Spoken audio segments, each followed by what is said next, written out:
Ed Tyll Show, live, Martin Luther King, birthday 2015, 40th anniversary of our show, celebrating all week. Karen's on the phone. Karen's a school teacher, a woman about the world. She's in the world of real estate. She's in the world of Iowa. She's in the world of blondes and cute kids.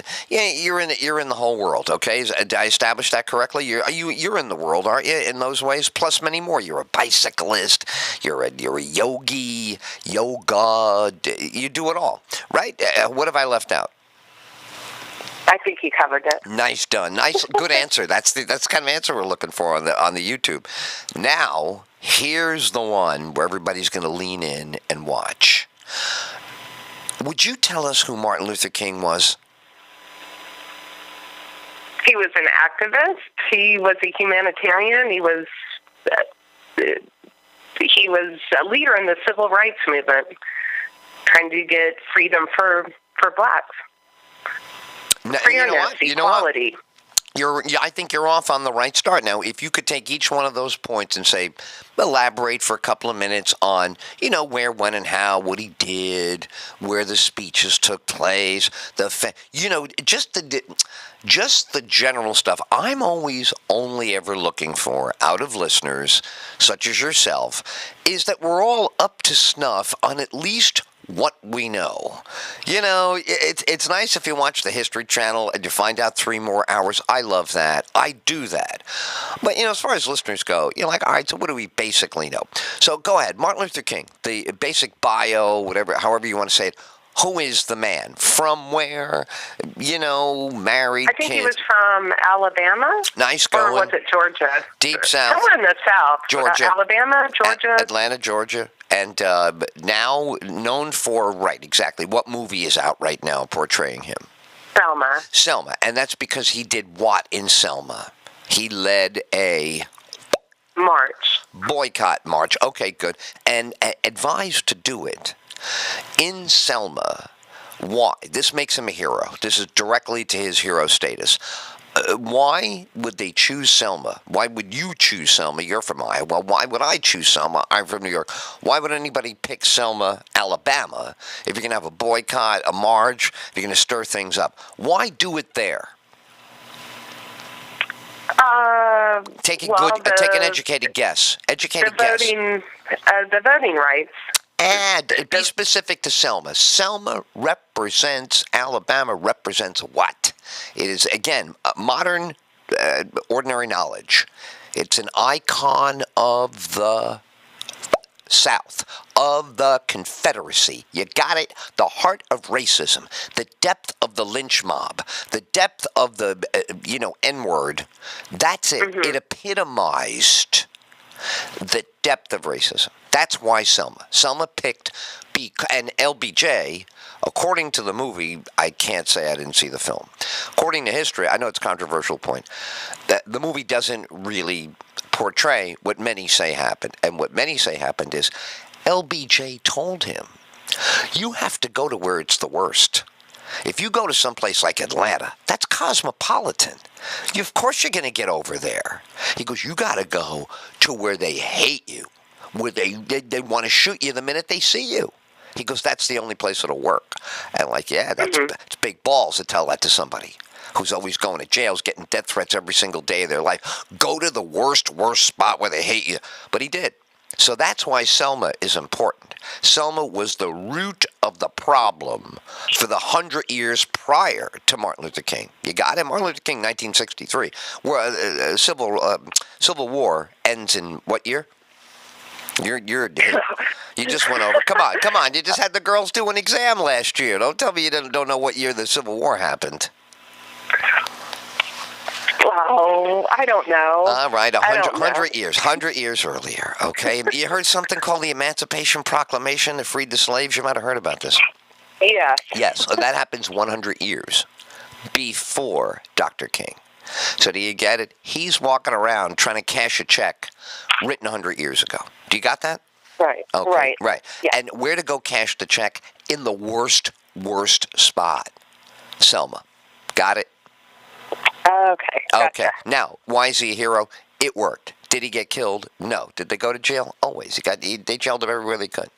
Not allowed to walk, not allowed to talk, can't use a water fountain, can't use this. It's pretty incredible. Now, here's something for you to think about with your girls, okay? Young kids in general, your class that you teach. Let me ask you something. What happens if black people are not with Dr. Martin Luther King? What if they go with Malcolm X? What if they say, fuck it, I'll get my shotgun. Fuck these bastards. I'll pick them off I'll pick off old people at a bus stop just to get them pissed. Then I'll go after banks. Then I'll go after stores. And then I'll just start shooting it up. And guess what they'll do? I'll get them to run onto one half of town. I'll put the middle as a dividing line. And that's it. And no one's going to stop me because I got a goddamn machine gun. I don't care about the Constitution. I don't care about the color of anybody's skin. I'll take it the same way they took it from the Indians. You kill them until they give you space. The same way we took it from the Mexicans. You kill enough of them, and they back up, and you take the space. Just like a developer does with one holdout. He throws money at you till you back up, and you give him space. I mean, power always takes space. Power just takes it, right? So, Martin Luther King deserves credit for not saying, do what the American Sniper did. I love this movie, by the way. It was the #1 movie, hands down, over the weekend. Biggest Clint Eastwood movie ever.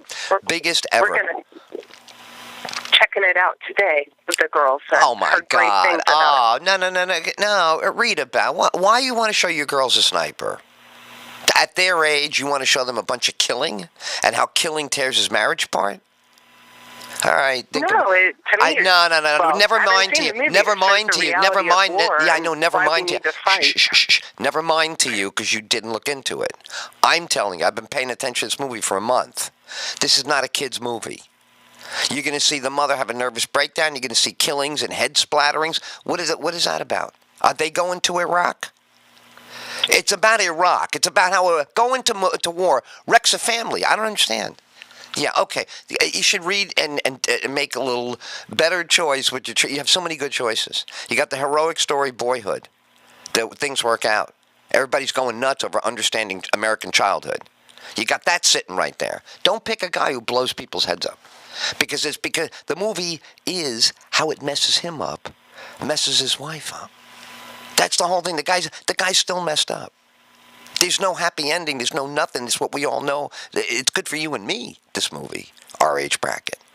But you want them to know that everybody has to go blow heads off and then comes back all screwed up? It's a Vietnam story. So it's the same thing like showing them coming home. Guy kills all these people. He loses his legs, and we sit there and watch him. Or Tom Cruise had to get his Oscar. Another one. Can't get out of a chair. I don't know. Think about it. That's all I'm saying. I know snipers are sexy for kids. Right away, kids would be like, yeah, no, the American Sniper, it's interesting. Interesting. That he's a murderer. That he has to blow the heads off of kids and wives and shoot people all over the Middle East and then come back a screwball. Where he can't, do you know, you don't know the plot, but he has to hide. He can't even go near his family. He shacks up in a hotel room. He can't face himself. My cousin Kenny had the same thing. My cousin Kenny wasn't a sniper. He came back from Vietnam, stayed in a room for 4 months. Because he killed kids. So be careful with the movie, that's all. It's a box office smash. I'm sure they're hearing about it. And if you must go, please supervise.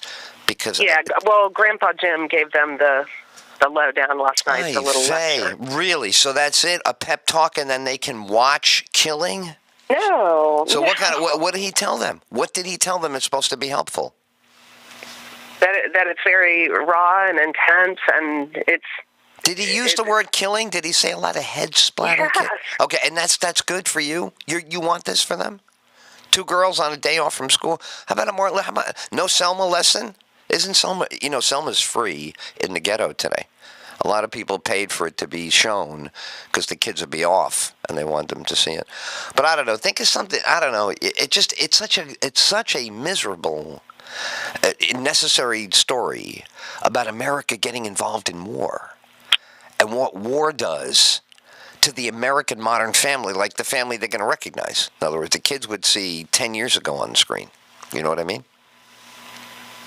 All right, yeah, maybe I will. Yeah, to take a hard look. You take a hard look at the trailer. You don't need my stupid 2 cents. Look at that trailer. If that trailer looks right to you, go. But I don't know, man. They're girlies, huh? There's so many things for them to cry about. Do you really want them to have somebody's head blown off in front of them and then watch the guy can't sleep and have nightmares about pulling the trigger? I don't know. It's not easy being a kid, I'll tell you that. Honestly, I wouldn't even want. I wouldn't want them to know about it. But whatever. How are you gonna miss it? It's a #1 movie, and that's the cutest actor in America too. He's the heartthrob. So what did Grandpa Jim say? Grandpa Jim says, well, girls, it's a very tough movie now. People don't like each other. And, it's just like the Fox News Channel, when they start shooting at Geraldo. It's kind of the... what can Uncle Jim say? For Hannity tonight, you can talk to his parents and Sean Hannity. That's what I'm saying. Like, what did Uncle Jim have to say? Right. Go ahead. What did Uncle Jim say? Yeah. War with Al Qaeda, ISIS, ISIL, everything. He told them all this? Oh, that's hysterical. You're right. Now they got 9 things to look up. Gee, I don't know. Hold on. ISIL, and then there's ISIS, and then there's the Islam, and then what'll happen? They both fall in love with all the children. Say, well, we just decided to go save the Iraqi children, Grandpa Jim. Oh, great. They'll dress up like 2 Sherpas and burqas, and they'll have, they'll be wrapped up. You'll see the 4 eyes of your kid. They'll be at the airport. Mommy, Grandpa Jim is right. Right. They'll always start out with that. They think they got it right. The kids always do. Whenever they have it wrong, kids always tell you they have it right. Just like Grandpa Jim said, it's a tough part of the world. So what are you doing? Well, we decided the 2 of us are going to go over there in burqas and save everybody. Won't you feel proud? Yeah. They'll be on News 13. They'll be on News 13. Brevard children decide to go save Iraqi children. And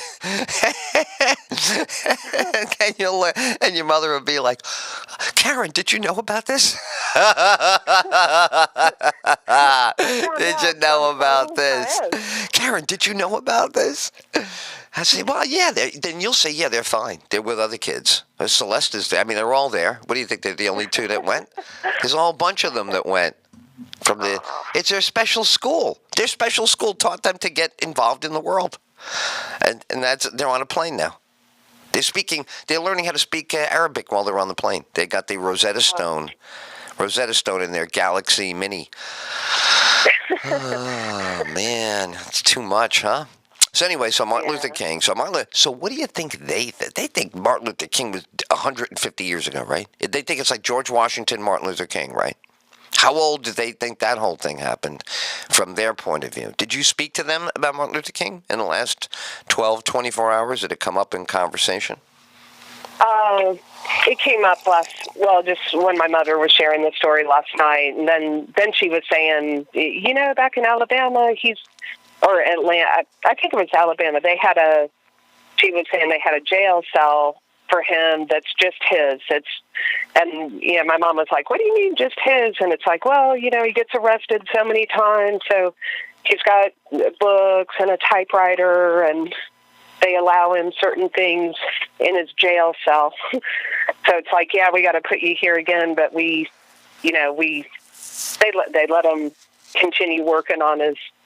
So I just want to get back at what do the kids indicate they think he is just a few years ago or a long, long time? I'm just trying to get their feel for what this is. Ancient history, 10 minutes ago history. Ooh, we just missed it. It was right before we were born. Or, oh, my God, this is so long ago.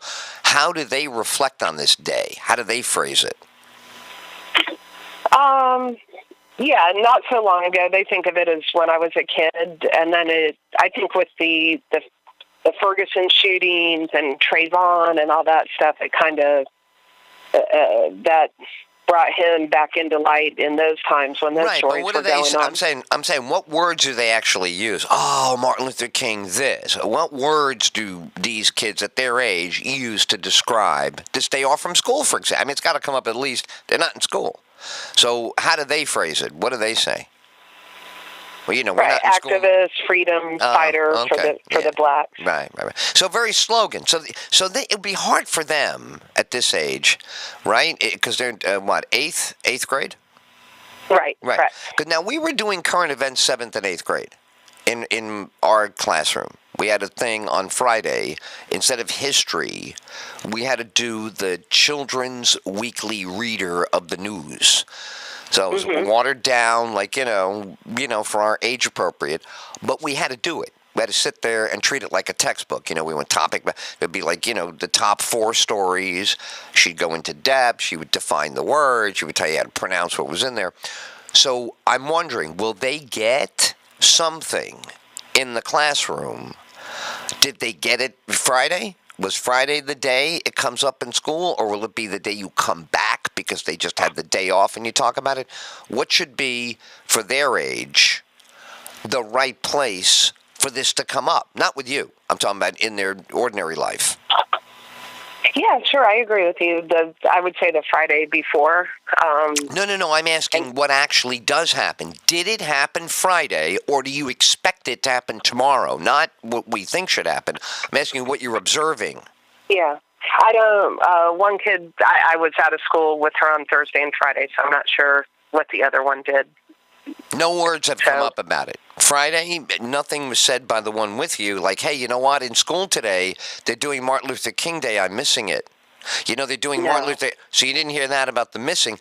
The one that went to school has yet to tell you, hey, Friday we did Martin Luther King. We heard speeches. They brought in videos. So you haven't heard either side. Right. Correct. All right, so be on the listen, because I wonder if they do it tomorrow. It might be easier with kids.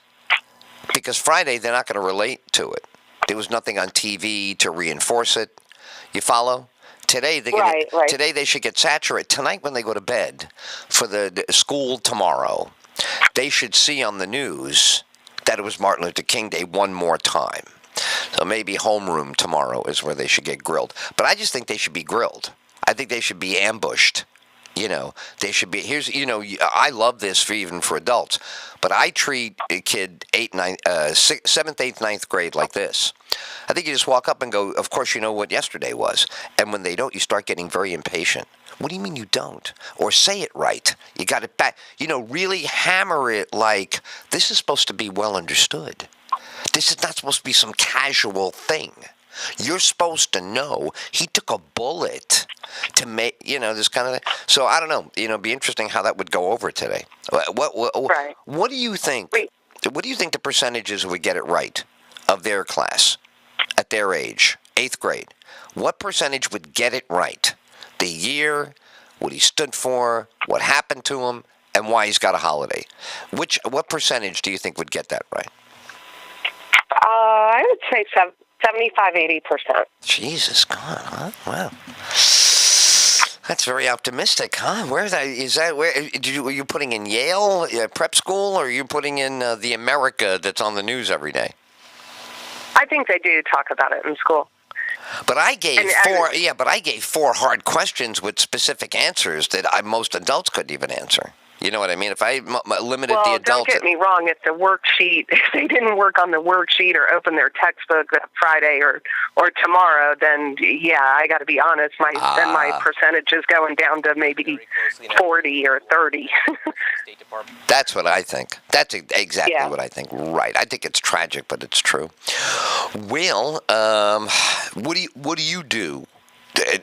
What will you mention to them as a good mom? If you're having dinner with them or something, the two of you are there, you're sitting there, what would one thing you would say to them? Would you start asking them questions, which is easy, but would you lay down by the way, you girls need to know X, Y, and Z, because that's the most important part about Martin Luther King.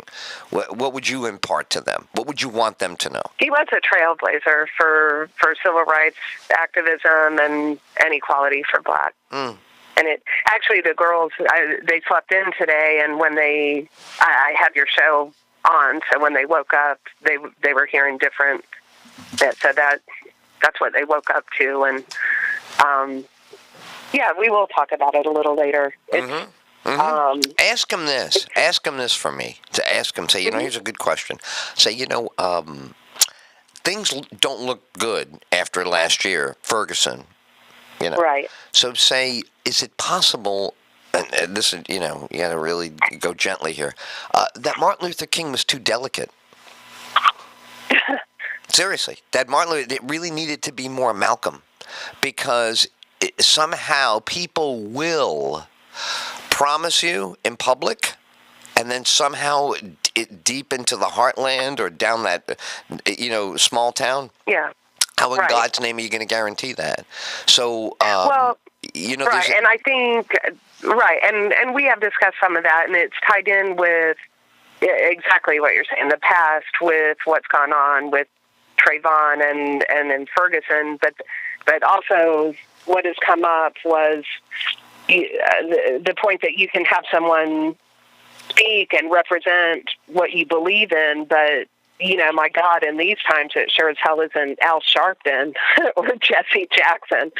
So it's kind of the difference. I don't think, part of me thinks they equate him with like an Al Sharpton or Jesse Jackson, and it's like, no. There's a different perception, because I think in today's world we have so few role models or icons or people like Martin Luther King to look forward to, or who are genuine and truly make a difference. And with all this going on, you take Ferguson and Trayvon, and it's like it's not. They're different cases. Well, I'll give you a controversial angle that I've never heard ever. So we'll see. Okay. I'll float it with you right now. How do you feel about these guys on TV who do religion and either save the audience or, rev up the audience, but they're on stage and, they got the Justin Bieber microphone and a bad wardrobe, and how do you feel about that when you look at that? How do you feel? The same thing, Al Sharpton, No. Pat Robertson, the 700 Club. Yes. Listen to the question. The answer is not a name. The question is, how do you feel about them in that style, whether it's Sharpton or anybody? The question to you is, how do you feel about that style of religion? And then follow my point. Don't divert. I'm working my way, I'm telling you now, back to Martin Luther King. Answer first. What do you think? One more time, carefully. I think it's farce. It's dishonest. Hold on. Stop. Perfect. Farce, dishonest. Perfect. Done. That's it. I only needed one. Farce is fine. Farce and dishonest. You gave me two answers. Now, would you listen? Follow me. What did Martin Luther King use to get people to be peaceful?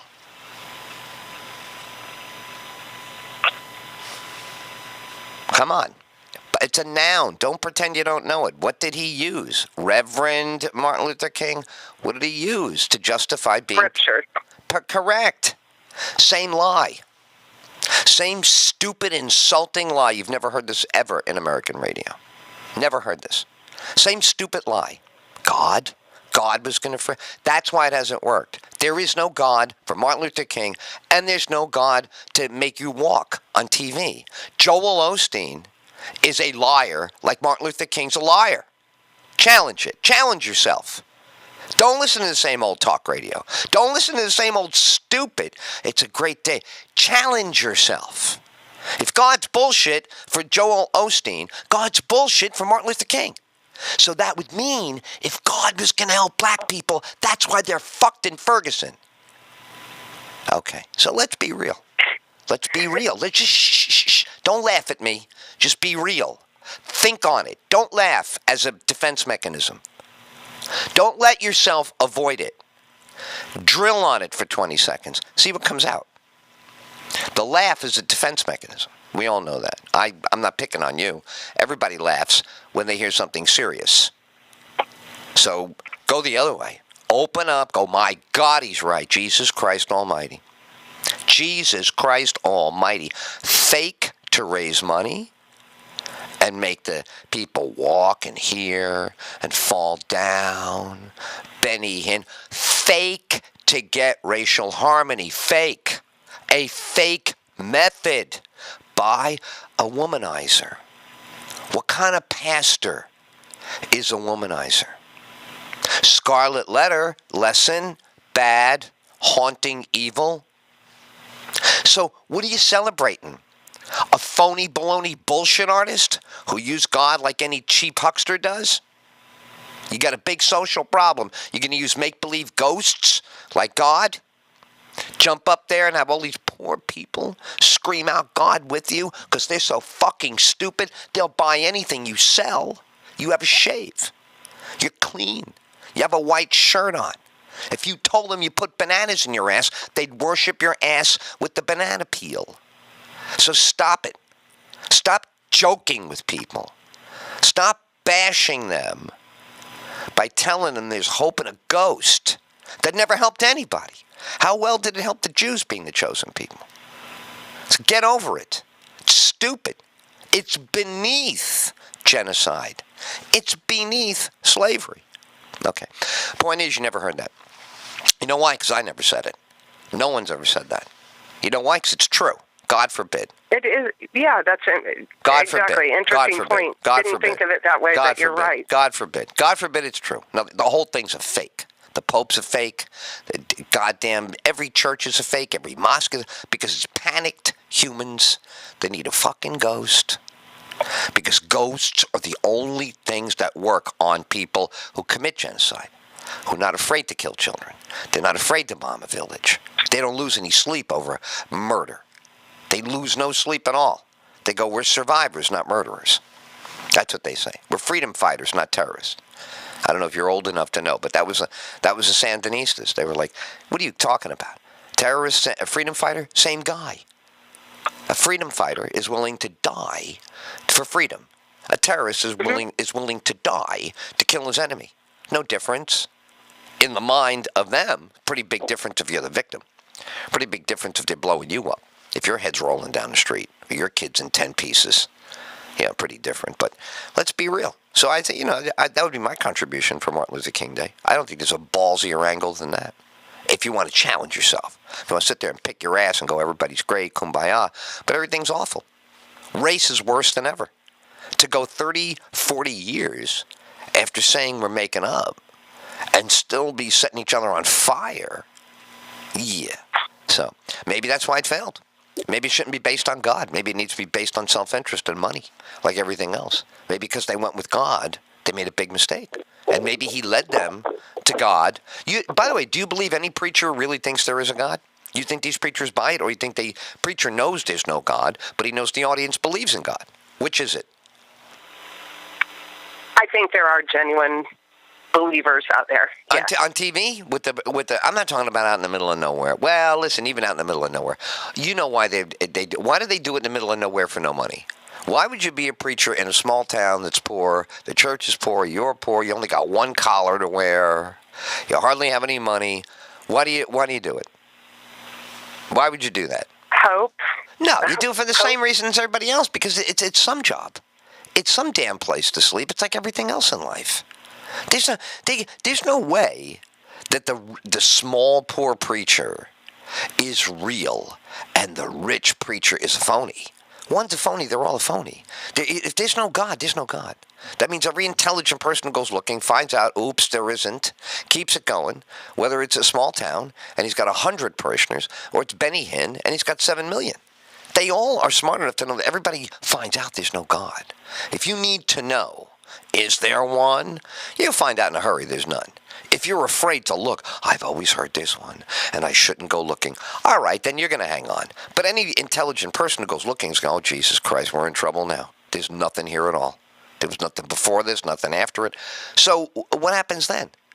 Everybody's a fake, right? If anybody ever puts on a collar, jumps on TV and goes, there's God, you know they're full of shit, right? Or you think some of them really... See, you can't say that's too rough for you, right? That'd be too dark for your view. But let's just be grown-ups. There's no miracles. There's no nothing. Nothing comes out of the sky. No voices. Nothing. The tablet did not come out of the sky. He might have wrote it. He might have had a dream and think God told him, don't kill. But God did not fire down a lightning bolt while he was holding a piece of rock. You don't think any of that, do you? Burning bush. You don't really think that God was messing around with science, do you? No. No, I mean, nobody does. It's the age of science. We know that didn't. None of that happened. Now, did stuff happen that looked like it and ancient people couldn't wait to spin it? Who doesn't? Sure. Of course, who doesn't love a phenomenon that can be spun? Who doesn't love that? Everybody loves that from the beginning of time. You want to come back and talk about the big elephant you didn't catch, right? The first hunters. That's all anybody wants. So that's what's going. Now, if you blow this gig, all religion falls apart. What happens to the planet? Religion goes away. Boom, gone. All the gods are gone. Now what happens to the planet? Same thing as before. No, give me an answer. Give me an answer. Give me an answer. The world will do its thing. Give me an. You're not using any words. Same and do thing. I don't know what it means. Give words. Burn, shoot, kill, choke, behead, set on fire. Use some words. You actually commit to some words. What are you saying? What do you think would happen? Religion goes away. Chaotic. Chaos. Well, that's one way. I think the religion part, whether it's your 700 Club or your Jesse Jackson or whatever, it's,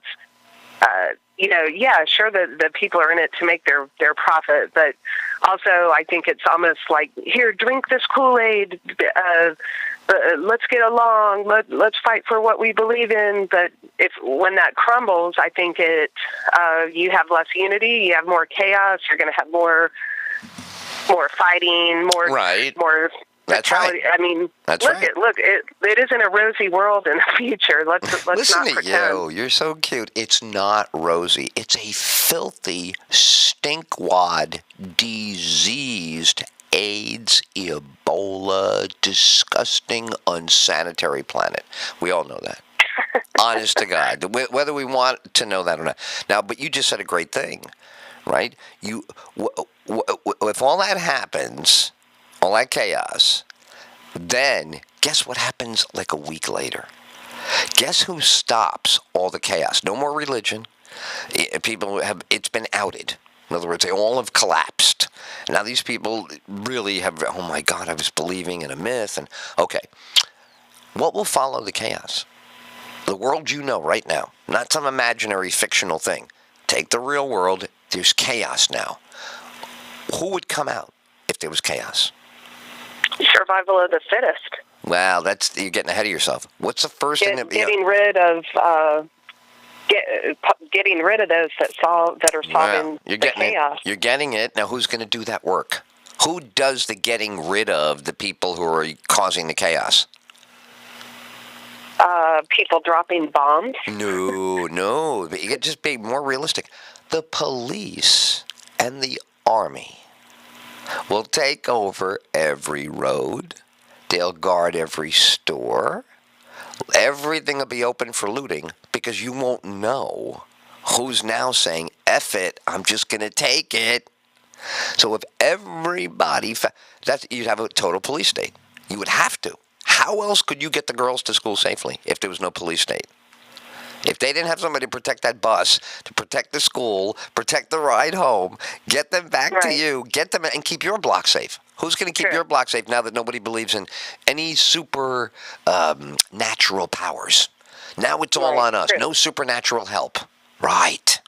What about all the people praying for the survival of illness? What are they going to do when they find out there's nobody to pray to? Are they going to run in the street and go nuts? You bet. Are their spouses and children going to be dying? Yes. Are they going to have anybody to get forgiveness and help? No. Right. So could you imagine how it would unravel? Even though it's completely unprovable. But just the idea that it wraps every culture. There's a culture around doesn't worship something. Right? Well, that's a fascinating discussion. So, what else? Oh, yeah, so I had a 40th anniversary on the air yesterday. How about that? Holy cow. Yeah. Oh, man. Congratulations. That's really? Amazing, 40 years. How many people even do the same line of work for 40 years?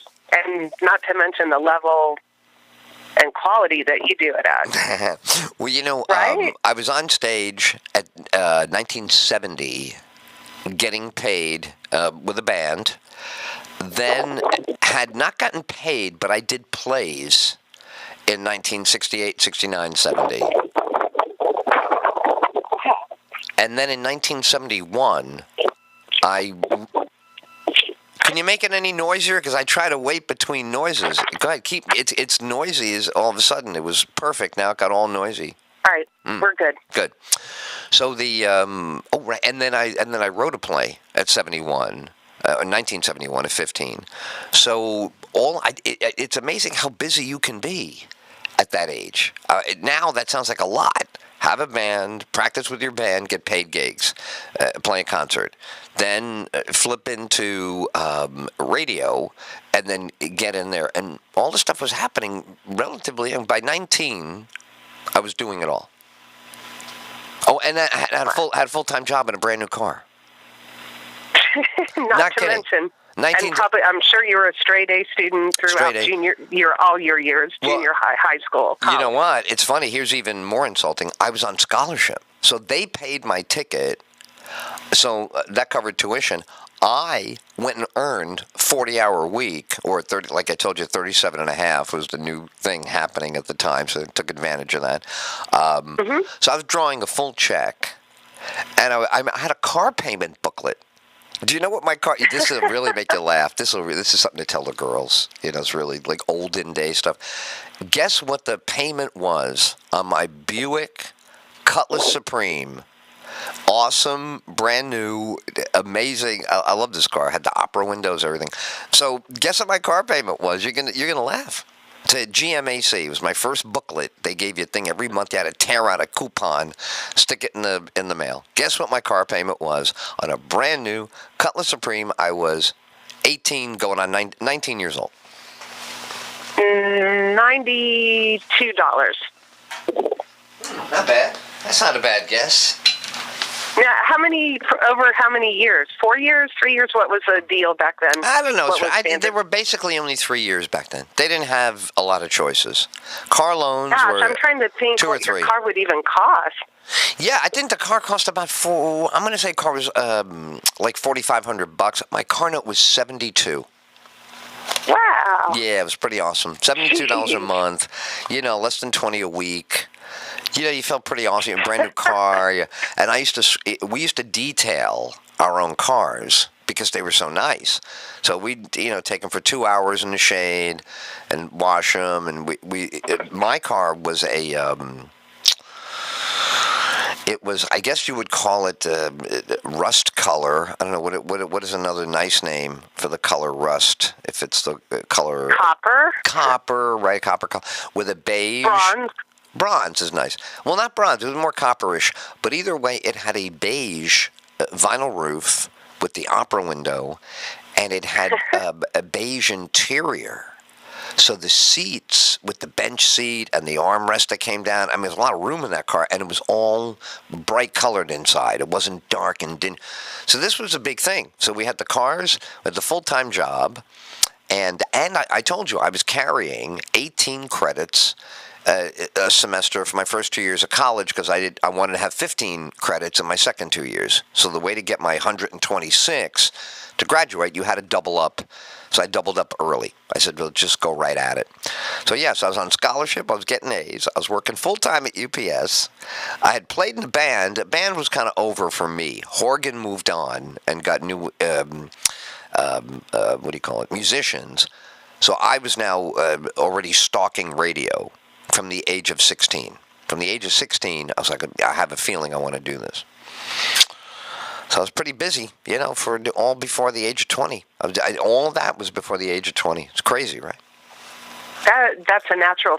Talk radio is a natural field for you, though, because you've always had a lot to say. And a lot that needs to get off your chest. Right. But I was just I was marveling at my own talent and abilities. I was wondering you knew as a youngster. Well, I was wondering if you were marveling at my talent and ability, because I'm saying to have all that going on before 20 is even now sounds like a lot, even with the way the world is, where every kid enters everything. Yeah. We had acting. We had music. We had writing, we had literature, we had performance, and we had getting paid, all locked down by 15. And then did it again at that full-time job at UPS, and then did it again with the, full-time whatever radio. Because I took over the college radio station. What happened was I did radio in Long Branch for a full year, and then everybody who was an asshole in my campus radio station graduated. So there was turnover. So all of a sudden the assholes were gone. So all of a sudden I had friends who felt the same way. We got screwed by the guys in there before. So we took over the campus radio station the very next year, 1976. We were in charge. Did you fall asleep on this story? I can't believe how many people can handle Did you fall asleep in the middle of that? You sound like you dozed off. Right, that's a lot of stuff. You're probably exhausted by all the things I did. I'm sure you got exhausted listening to that list because that's a lot of things, right? That is a lot of things to do. Plus, I rode a bike. Here's all the things I did. I rode a bike and delivered dry cleaning when I was 10 years old. That was my first paid job. Driving around dry cleaning, right. Then I drove the butcher shop's meat deliveries on Saturday because he was swamped. So I was the kid in the neighborhood, wherever there was deliveries to be done, action.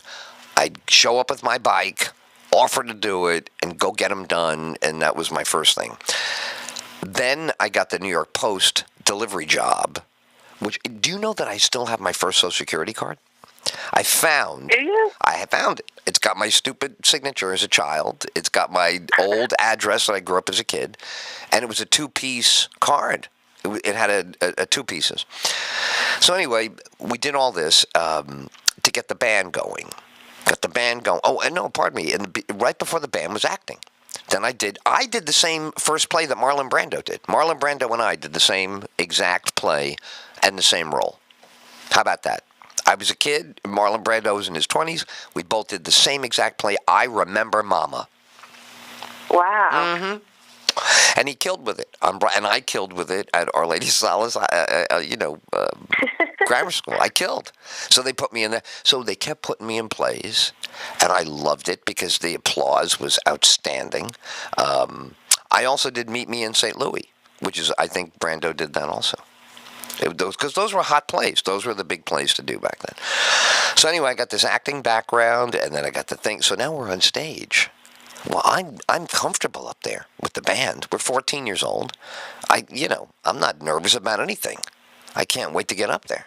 Yeah.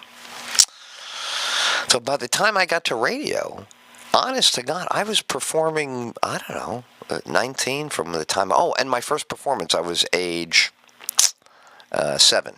1963, I got on stage. Yeah, age 7. I sang at my uncle's wedding because I knew how to sing. I knew how to sing "Love and Marriage," like a horse and carriage, and I sang "Take Me Out to the Ball Game" by request because I killed on the first song, and somebody yelled out, "What else do you know?" And I said, "Take me out to the ball game." He goes, "Hit it." He goes, "Hit it," just like that. They were like, "He's on a roll, this kid." Yeah, so. That's my performance background. It's, what else was I going to do? Well, yeah, you're a natural. Yeah, jeez. right. Natural disaster, but. So, so I started writing down notes so I could piece together that story. I think I told you. I forgot how I got hooked up. But then I found the reference to the address of the place I used to make the show at in Manhattan, and they would send the show to this New Jersey station for playback on the weekend. I would do my show on Wednesday. They would play my show on what was really Sunday morning, 2 a.m. I called it Saturday night, but it was already into Sunday morning. 2 a.m. was when my show was on. Kaleidoscope Radio with Ed Tyll. Kaleidoscope. Yeah, I mean, every 15 minutes there was a new show. So I was on for 15 minutes, and they gave me a half an hour. Then I got a full hour. Ooh, when I had that full hour, baby. Look out. I felt like I was Pink Floyd. So anyway, that's it. Still not enough time to get your topics across, or were you like, did you ever sense of a void? What do you think? What do you think? I would always run out of time. I always ran out of time. I never finished my list in my whole 40 years. I've never finished one list of things to talk about, ever. Never. I believe that. So how's the color coming in this morning on the Ustream? Did you get a look? Great. Oh, it is? Good. You saw it? That's good.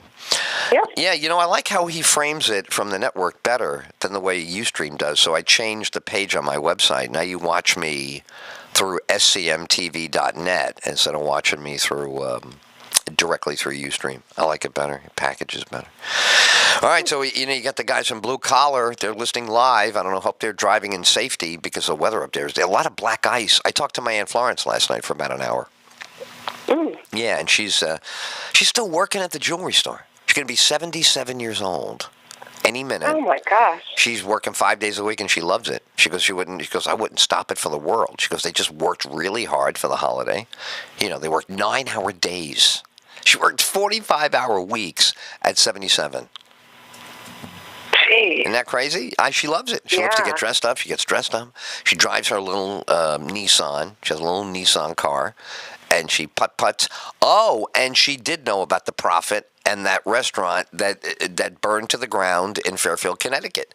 You remember that time? Oh, right. So, yeah, so it was fairly close to her? Or right around the corner. She knew what? Close. Wow. Around the corner. She goes, it's off the intersection, Edward. It's right off the intersection of where you turn in to go to her house. She lives on a residential street, and that's on Black Rock Turnpike, which is the main thoroughfare. So it's right around. She goes, she buys her fish. Everybody bought their fish there. She goes, nobody really goes there as a restaurant. She goes, but the fish is amazing. It's all fresh the same day, and, you get it home, and it's incredible. So, yeah, I had a feeling when we were watching that. I was like, no way. And when they said Fairfield, I was like, Black Rock Turnpike? There can't be two Black Rock Turnpikes and two Fairfields.